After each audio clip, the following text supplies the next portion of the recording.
Yellow. Logan Sennhauser again here. Working on Sheila, the Champcar Miata again today. We've got Nelson Ledges in less than 2 weeks. I'm getting really excited. I really enjoy race weekends. I've been looking forward to it for a while. But that means we're in a crunch time. Kind of crunch time. It will be crunch time if something goes wrong. 9 times out of 10 it does. But I've got a few things I want to get buttoned up, get this thing back dialed in, so that we can have a good, hopefully event-free weekend at Nelson Ledges. So I'll kind of run through the list right now and then hoping to knock it out today. I work for Honda, so we have shut down this whole week of 4th of July. And these pretty much yesterday, today, and tomorrow, I made sure I just kept my entire days free so I could get this done. So like I said, crunch time, but not really. Yesterday I just sim raced all day because I haven't done that in a while and it was actually a ton of fun. But today we're back to work. So first things first, I need to cut out a new splitter. This one took some damage. It's not in the worst shape, but it's warped. It's like pine. It's not the right material. We cut it very quickly. I want to make sure that I have a good splitter on the car. And then I actually bought enough wood to make a backup splitter as well. And then I wasn't thinking about it, but I'll probably keep this as a backup splitter. But yeah, in case anyone's wondering, a Ford Focus can fit a big enough sheet of plywood to make a splitter for a Miata. I had these cut down to 5.5 by 3. And if you kind of finagle it in there and move the seat forward, it fits. So I got that, got some spray paint. And then the other thing that we haven't done before with these splitters, which I'm going to try, I have this extra pipe that I bought for our alignment kit that was the wrong gauge. So I'm going to try and use that to brace the plywood a little bit more because obviously on these outer edges, there's a lot of flex in this splitter and a little bit in the center as well. So I'm going to see if I can brace it up a little bit more. If it works, it works. If it doesn't, it doesn't. I'd rather use angle iron, but I was like, I already have this pipe, so I might as well make it work. The bleed nipple on this brake caliper is kind of starting to round out, so I bought new bleed nipples, so I'm going to replace that. At Tech at the last event, they let it slide because we have a stationary seat.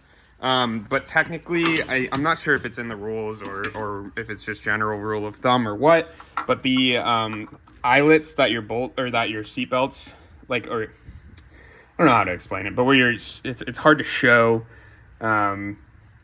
with how tight it is in here, but basically the point at which your seatbelt attaches to the car needs to be able to swivel freely. So you need a shoulder bolt or something like that to keep it from, being rigid. And then we had expired belts at our last event, so we had to buy some at the track, throw them on really quick. It was frantic. So unfortunately, I think the shoulder bolts we have aren't quite right. So I got to do some finagling to allow those to swivel so we can get a Tech sticker for the whole season and not just he gave us a temporary run for the weekend. We also added some padding that Tech requested just to make things a little bit more safe in here. I need to finish doing the alignment. When I strung up the car last, we'll leave that. When I strung up the car last, I strung it up so that the strings were 6 inches out from the center of each wheel. I didn't think, me just being the goober that I am, about the fact that the rear track width is actually an inch or an inch and a half wider than the front track width. So either I need to string it up, and I've got a couple ideas. Either I need to restring it up and then account for that track width, or I can measure just the distance of the strings and make sure that the strings themselves are square, or I can just take the fact that both sides of the car are towed in the same amount, but they're even on each side, and then I can just use the toe plates and adjust each side out the same amount to get that even. So there's a couple of ways I can approach that. I haven't really decided which way I'm going to do it yet. And I think that's my list. I have a bulb for the third brake light that was burnt out that I kind of want to replace just in case we have contact again. That way we still have 2 brake lights left. So maybe it'll keep us from getting black flagged or something, or meatballed or something like that. It's just a theory I had, but I lost the bulbs. Don't know what's going on with that. Trying to think. I think that might be my list. I know there's a few other items on there that I'm just like blanking out on right now, but it's not a whole lot. I might replace the fuel filter now. Like I said in the last video I was going to do. Might do it before I go to that autocross. I have street driven it a little bit. I took it to a car show yesterday. It was actually really fun. Got a lot of attention for how crappy the car is, so that was cool. But anywho, yeah, I think I'm just going to jump into it. I think I'm rambling at this point, so I might do some organization and clean some shit out back there too, so see how I'm feeling. So talk to you in a bit. All right, y'all, we got the Sawhorse painter booth horse thing out here. Yeah, this thing has been very functional for the obscure. I mean, we bought it just to do some quick paint work, but it's been pretty nice for random stuff like this. So, but yeah, got the random painter's Sawhorse thing. Got our template that I kept from when I ordered the kit from 9 Lives Racing. They'll sell you this template. I think they sell it for like 10 or 20 bucks. And they'll ship it to you, just the template. Or you can buy an actual splitter from them. That's like really nice quality, but we opted not to, A, because I'm cheap, and B, because splitters are pretty much a consumable. As you can see here, you know, this is after one race. We hit a muffler, took a bite out of our splitter, which we probably could continue running this. And like I said, I'm going to keep it as a spare, but just trying to kind of hit my point home here. So I just taped it down, tried to spread it as flat as I could, traced around it. One thing I did is they provide this outline for a cutout for splitter ramps, which we don't currently use. It might be something that we'll add in the future. It just adds a little bit more front downforce. So, you know, then you can get either mess with your aero balance a little bit more, or just get overall a higher downforce package going. At some point, maybe we'll make a splitter with splitter ramps and a splitter without, and kind of mess with downforce a little bit more, but we're still learning right now. So we're gonna keep it the way it is. But I wish I hadn't have cut it out, because now I kind of have to get a straight edge and kind of eyeball this section. But I mean, it's not a precise science anyway. So anyways, I just took a Sharpie, traced it all out. I made sure I just used a screwdriver as a punch, and marked some general holes as to how the actual like air dam, where the garden edging should live on here. And then, I think I actually forgot, but I need to mark those holes for the little subframe mount too. So anyways, that's where I'm at right now. I'm going to get the tools together, and we're going to get ready to start cutting. So talk to you in a few. All right, got the template off. You can see my halfway decent outline line here. And then I just use a jigsaw. If you have like, I don't know, maybe a router table. I don't know of a better tool to use other than this to cut kind of this radius. You could probably use a circular saw to get straight cuts here in the back. But for this radius, like I said, I just use a jigsaw, kind of a universal, a little bit of everything blade on here. If you got a wood blade, probably wouldn't fray up as much, but I'm going to route the edge as well. I've just got a little handheld router that I'll run as well. Again, using Rowby tools, because the Mighty Car Mods guys, love those guys. So anywho, I'm gonna go ahead and get cutting, so talk to you in a bit. All right, got her all cut out. Looks pretty decent. Obviously, like I said, you get some fraying on the edges here, or split out, or whatever the proper term is for that. Pretty bad back here. Depends on where I was cutting with the grain and whatnot. But yeah, I'm just gonna come through with the router. This is 1/2-inch birch. This is what a lot of people recommend. And then I'm gonna use, so because it's 1/2-inch birch, I use a 1/4-inch round on the router, and that'll get us a good lip on both sides. And yeah, I'm just gonna, the last one I only routed the front edge. This one, I think, I don't know, I might go around the whole side. I gotta think about that a little bit, but I'm at least gonna get the front edge here, and then start maybe drilling the holes for everything, and then keep on keeping on. But just wanted to give an update. Cheers. Okay, so we got part of the way through the routing. You can see, I mean, all it does is just kind of round the lip over a little bit more. So the theory is that since this lip is rounded, the air will attach to it a little bit better. and be a little bit smoother coming underneath the car. At least that's my understanding of it. That's why I was like, I don't understand if I should route the rear edge or not, because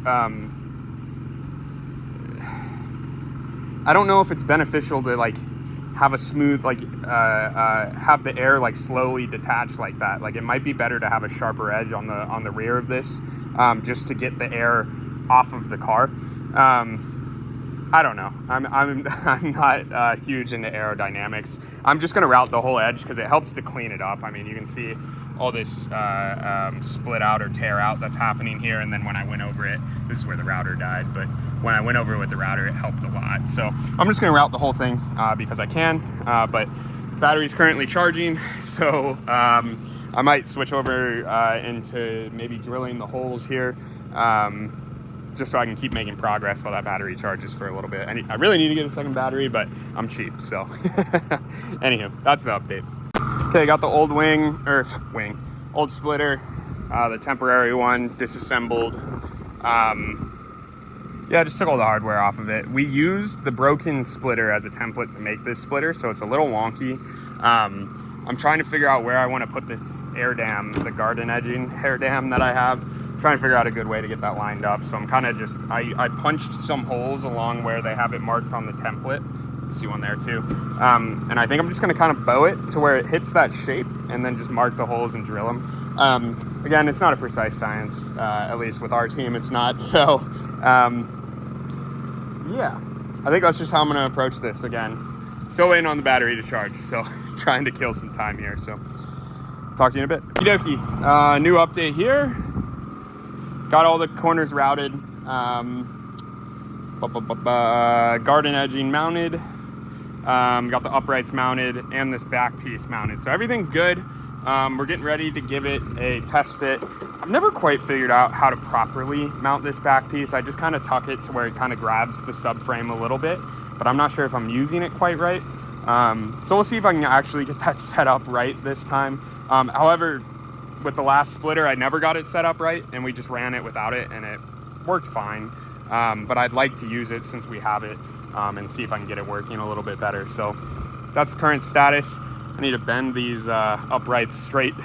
Looks like they got a little jacked up from that incident, and I never quite fixed them right. So bend those straight, test fit it, and then if all goes well, we'll give it a quick slather of spray paint, and then also I might try and see if I can get a bar to go all the way across, and just really stiffen up these outer edges. So yeah, I guess I'll update you in a bit. We'll see what we can get done. Had exciting news. It actually fits really well. Maybe even better than the one that I had originally broken. But you can see, maybe it's kind of tough. Let's see if I can get a pointer in there. These are where the bolts for that bracket sit. It's tough to see in there, but it doesn't line up at all. And I took that right off the template. Like it's not close. So I don't know. I don't know if I'm doing something really weird or, it could be I'm using the template upside down and the offset's just different. I'm not sure. But I'm gonna have to redo those holes and finagle it here. So I'm just gonna hold the bracket back there, see where I want it, and mark the holes while it's installed like this. But I'm pretty happy with it. So the other thing I'm gonna do is take some of these scrap pipes, and I'm just gonna lay one all the way across behind these brackets from corner to corner behind the air dam, just to help with some of this. Let's see if I can get it here. Some of this flex here, which isn't bad with this because with this brand new splitter, because the wood's brand new, it's not waterlogged or vibrated loose. I don't know if that's a thing that wood does, but it seems to make sense to me. But either way, over use, I'm sure it gets softer. And I've found that they warp pretty easily. And it might be because I'm not sealing them correctly. It might just be inherent of using wood as a splitter on a race car, but yeah, so I'm gonna try and run a pipe across, get some reinforcement in there, and see what we can do. But good news here. I'm really happy with the way this turned out. So gonna keep trucking along. Super jazzed about this. This actually worked out really well. So I bought, I believe this is 1/2 inch conduit pipe. I think it's called the MT pipe. I don't know what that means. I don't know if that's a special type. It wasn't that expensive. It was like maybe $10 for a 10-foot section. But I also had these 5-foot sections, again, laying around. I bought the wrong thing. It's my fault, whatever. And it's the perfect length just to kind of run along the backside here and reinforce this splitter. So I'm not gonna be able to do it with one hand. Maybe once I get it back on the car, I'll be able to show. But it stiffened up these outer edges immensely. It doesn't weigh that much. Angle iron's probably the better way to do this. Like angle aluminum is probably the better way to do this. But I mean, we're not at the point where we're searching for tenths of a second yet. We're also doing endurance racing. I don't know that we'll ever be at that point. I'm very happy with this. So just want to give that update. Anyone who's running a splitter design like this, if you're using a bunch of splitter rods or something like that, maybe that's a better solution. But for something that's going to tuck underneath and be out of the way of any airflow or anything like that, I'm really happy with this design. So I'm gonna go ahead and put it back on the car, see what I think. Oh, the other thing, I guess I haven't updated you guys. I decided I'm not gonna run the extra support in the back. I don't know exactly what purpose it serves. I'm assuming in the design, if you buy the actual splitter from 9 Lives Racing, it's integrated a lot better. But to me, it just seems like a lot of extra effort for what seems like no gain in performance. The only thing I'm thinking is maybe if you get spun around backwards and you're sliding backwards on some grass or debris, it'll attach this lip to the subframe and keep this from like maybe ripping off or something like that. But if we're sliding backwards and something's grabbing this that hard, I think we're having worse issues. So I don't know. I'm gonna run it like this for the time being. If it creates issues down the line, then I'll put it back on. These splitters are disposable. That's why we make them out of wood. We want them to last as long as we can, but in the end, you hit a muffler on the track, or you crash into the wall at 80 something miles an hour. Stuff happens. So anyways, I'm super jazzed. And I'm gonna go ahead and throw it back on the car, and if I like it, I'm gonna work on getting it painted up. So sweet. Really wish I had a good before for this. If you go back and watch some of my other videos, you can see me kind of flexing I'll call them wing tips. But this is going to be my quick demo to show you how much more rigid the edges are. It's pretty nuts. I mean, I can hang off it now. Before that would have snapped. Not sure how goofy that looks. Maybe we'll do it this way. This is what I'll put in the video. But, I mean, I'm having to put a significant amount of force. It's so much better. So much better. So, all right. That's kind of the last step. Everything fits in there pretty good. Yeah. Like I said, I'm actually super stoked with how well this turned out. And I think once I slap a coat of paint on it, it's gonna look gorgeous. So I'm gonna go ahead and get to painting. Let's do a quick oil change too. Didn't do it on camera because I feel like I'm not the channel to make a how to do an oil change on a Miata video. I feel like my car doesn't have enough of the OEM parts left that I know what would get in the way and what wouldn't. But what I will show you is I have this funnel that I made a few years ago. I cut the end off, and then when the engine was hot, I screwed it in and like melted the, come on, it's not perfect, it's not rocket science here. Yeah, I can't really do this with one hand, but I melted it so that I can like screw it in and it fits, yeah, whatever. It fits in there and stays pretty tight, which is, it's one of those things I like. I think companies make professional versions of those, but that's what I did. Change the oil filter, I guess. Really easy, you just reach in here, you grab it. I think there's normally something here. I don't have it anymore, so it makes my life pretty easy. And then drain plug is just under here on the side of the engine on the oil pan. So yeah, I don't know that anyone who watches these videos is on that basic of a level of car knowledge, but if you are, there you go. So I went ahead and spray painted this thing. Didn't do a perfect job. I just kind of heaped it on there because because this car is not perfect. So just wanted to get it done. I might go back over it with another coat of paint. I don't know what I want to do next. I think maybe next I'll tackle that bleed nipple on the front right caliper and just go ahead and replace that. So go ahead and get that wheel off. Realizing I didn't film an outro for that video, so I hit a bit of a wall today. But I'm super jazzed with how the new splitter turned out. I was able to replace that bleed screw.